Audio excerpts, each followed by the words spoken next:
Mental health is something that really hits home for me. I feel like there is a common misconception about what anxiety and depression really is and what it really looks like. I think the scariest thing about depression is that it's not always evident. I've struggled with anxiety and depression for around 4 years now, and I've learned to not label myself as I've dealt with this in my life because I know who the Lord says I am, and that can only define me.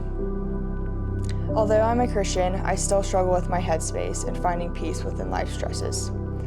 I think a lot of people as Christians don't speak on all the trials they experience in their walk with Christ because they're scared of what others will think of them. I've always told myself that I'll share my story even if it means I get to encourage one person.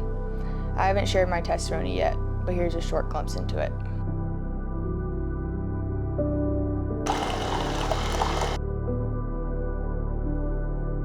In the summer of 2019, I had an unexpected health scare, which sent me down a negative downhill spiral.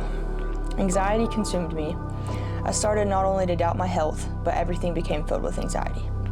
My mind wouldn't let go of the what ifs, and soon enough, I couldn't function doing my daily tasks, which was very debilitating. Fast forward 2 years, the anxiety reached its breaking point. I reached my breaking point. I would constantly have nightmares, fears, and constant worry. I became my anxiety. I let it define me. I lost touch of who I was and let my mind control me. I began to have panic attacks and my body was in constant fight or flight mode. I began to wake up every morning at 5 a.m. on the dot just because my body was so anxiety-ridden. My anxiety would wake me up. I remember having to go on walks or praying in my closet feeling hopeless. I lost sleep, I lost weight. I pushed everything away from me that was good for me, and I gravitated towards everything that tore me down. I felt numb, helpless, like I was losing self-control. This lasted for a while until I realized the lessons God was trying to teach me. I began to realize the character He was creating through me. Without trials and seasons, there is no growth, and sometimes you have to reach rock bottom before realizing the benefit from the pain. I began reminding myself that God has more for me, that my thoughts don't define me, and that I have the power through Him to overcome the darkness. I am who He says I am, and not who this world says I should be.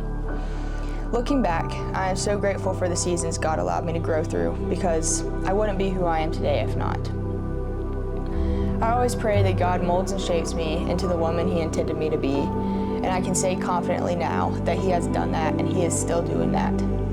He's not done with me yet.